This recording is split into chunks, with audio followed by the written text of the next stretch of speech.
Olá, tudo bem com vocês? Espero que estejam bem. Glória a Deus, Deus te abençoe. Você que está acompanhando, que está inscrito nesse canal. Vamos dando continuidade na nossa leitura de hoje, né? Enfim, hoje a gente vai estar lendo 1 Crônicas, o capítulo 13, 14 e o 15. Vamos estar lendo esses três capítulos aí, né? Digamos assim, é curto esses capítulos, dá para a gente estar lendo eles aí bem devagarzinho, né?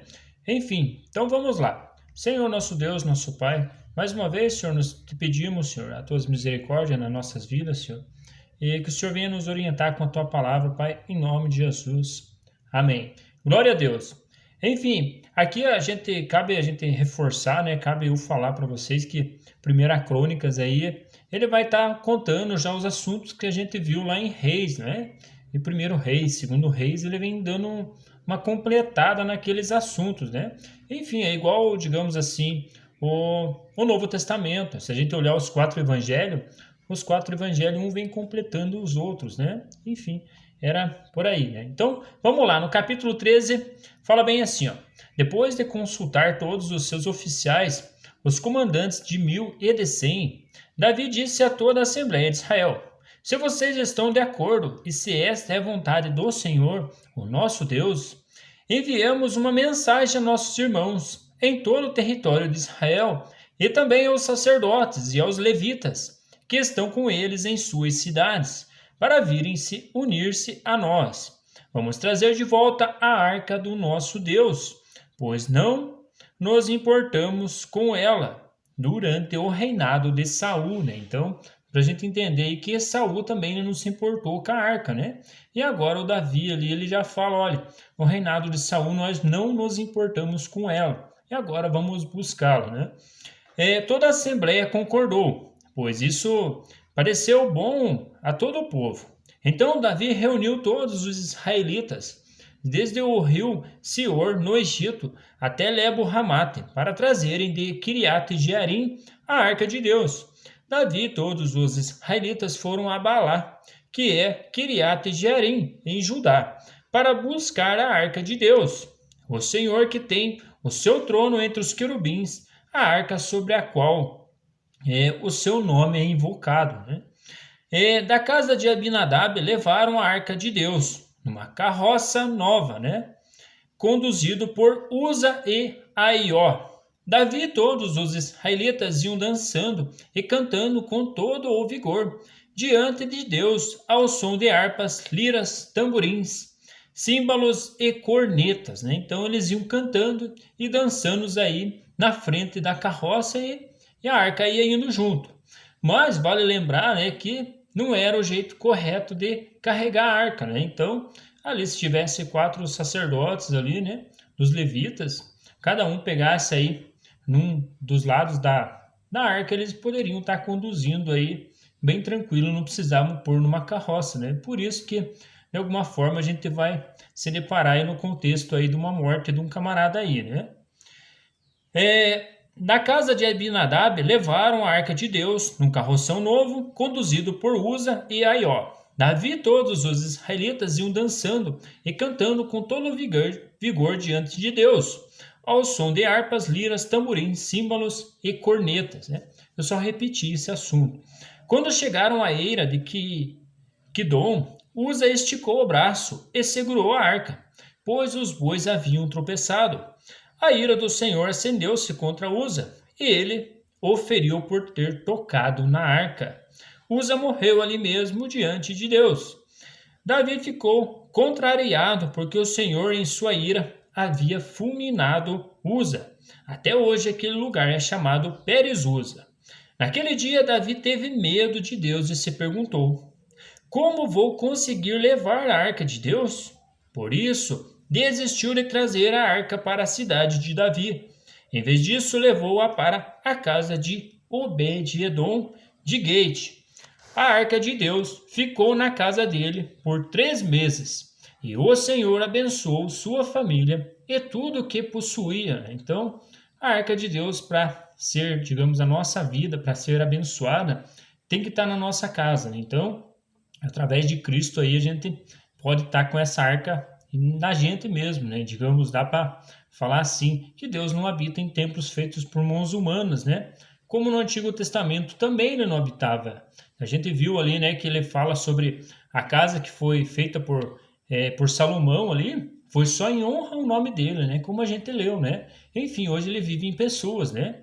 Mas enfim, no capítulo 14 fala bem assim: Irão, rei de Tiro, enviou a Davi uma delegação que lhe trouxe toras de cedro e também pedreiros e carpinteiros para lhe construírem um palácio. Então Davi teve certeza de que o Senhor o confirmava como rei de Israel e de que estava fazendo prosperar o seu reino por amor de Israel, seu povo.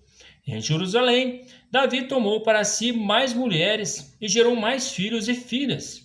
Estes são os nomes dos que lhe nasceram ali: Samua, Sobade, Natã, Salomão, Ibar, Elissua, Eupalete, Nogá, Nefeg, Jafia, Elisama, Beliada e Elifelete. Então esses filhos foi que nasceram em Jerusalém de Davi aí, né? Quando os filisteus ficaram sabendo que Davi tinha sido ungido rei de todo Israel, foram com todo o exército prendê-lo. Mas Davi soube disso e saiu para enfrentá-los. Tendo os filisteus invadido o vale de Refaim, Davi perguntou a Deus: Devo atacar os filisteus? Tu os entregarás nas minhas mãos? O Senhor lhe respondeu: Vá e eu os entregarei nas suas mãos. Então Davi e seus soldados foram a Baal-Perazim, e Davi os derrotou e disse: Assim como as águas de uma enchente causam destruição, pelas minhas mãos Deus destruirá os meus inimigos. E aquele lugar passou a ser chamado Baal-Perazim. Como os filisteus haviam abandonado seus ídolos ali, Davi ordenou que fossem queimados, né?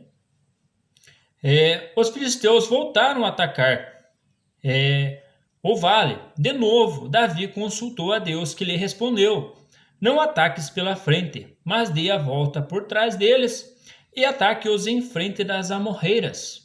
Assim que você ouvir um som de passos por cima das amoreiras, saia para o combate, pois este é o sinal de que Deus saiu à sua frente para ferir o exército filisteu, né? Então, aí o Senhor gostava de pelejar também, né? Digamos assim, o Senhor dos exércitos ali fala, né? Ele sempre é pronunciado desta forma, digamos, no Antigo Testamento.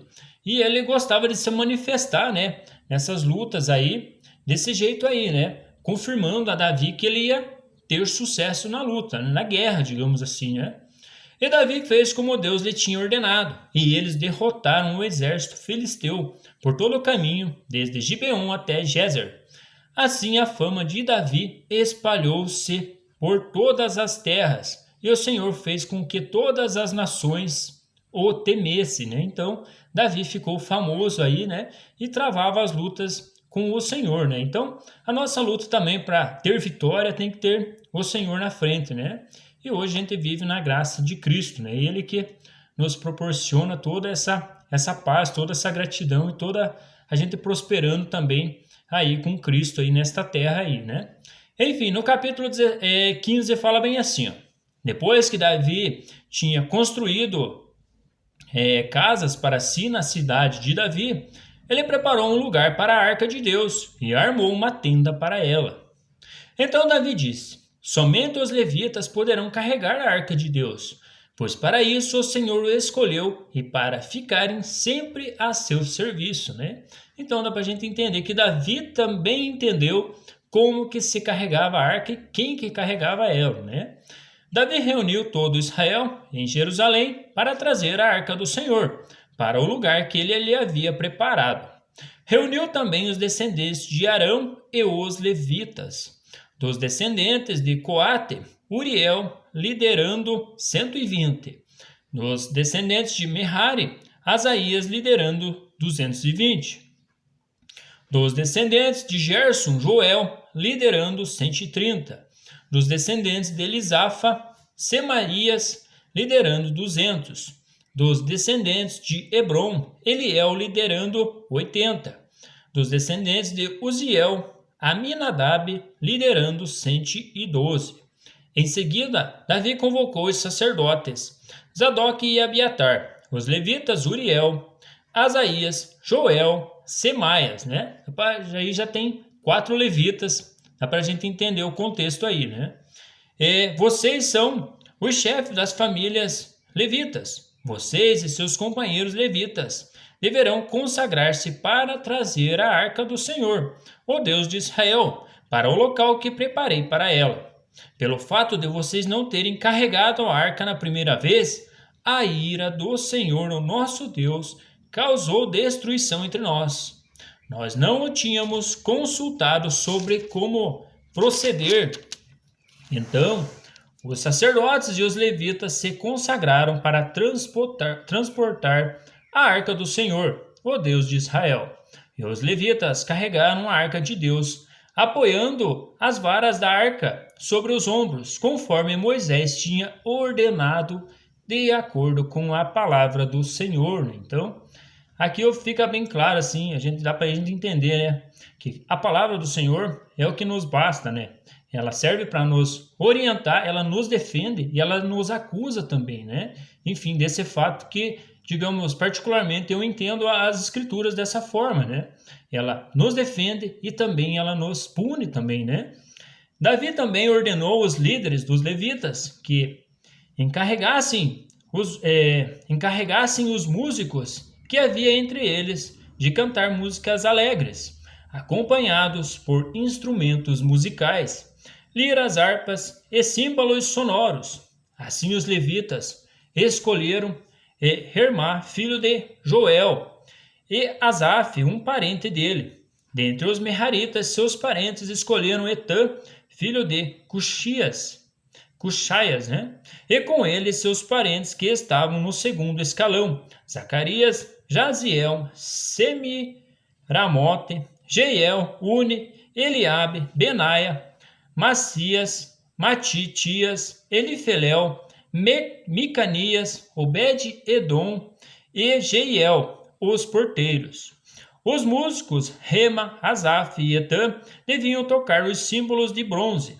Zacarias, Raziel, Semiramote, Jeiel, Une, Eliabe, Mazeias e Benaia deveriam tocar as liras, acompanhando o soprano. E Matitias, Elifeleu, Miqunéias, Obed-Edom, Jeiel e Azarias deviam tocar as harpas em oitava, marcando o ritmo. Kenanias, o chefe dos levitas, ficou encarregado dos cânticos. Essa era uma responsabilidade, pois ele tinha competência para isso. Berequias e Eucana seriam porteiros e deveriam proteger a arca. Os sacerdotes Sebanias, Josafa, Natanael, Amazias, Zacarias, Benaia e Eliezer deviam tocar as cornetas diante da arca de Deus. Obed-Edom e Jeías também deveriam ser porteiros e vigiar a arca. Assim, com grande festa, Davi as autoridades de Israel e os líderes dos batalhões de 1000 foram buscar a arca da aliança do Senhor que estava na casa de Obed-Edom. Como Deus havia poupado os levitas que carregavam a arca da aliança do Senhor, 7 novilhos e 7 carneiros foram sacrificados. Davi vestia um manto de linho fino, como também todos os levitas que carregavam a arca. Os músicos e Quenias, chefe dos músicos. Davi vestia também o colete sacerdotal de linho.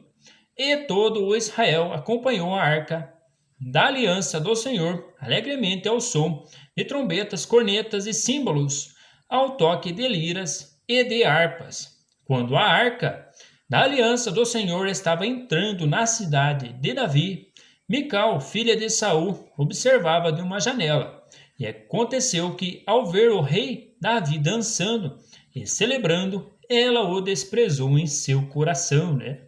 Enfim, tá aí a mensagem de hoje, né? Esses 3 capítulos que a gente acabou de ler, né? Então, ficamos assim, um grande abraço para todos, fiquem com Deus e vamos junto aí nas próximas leituras. Até mais!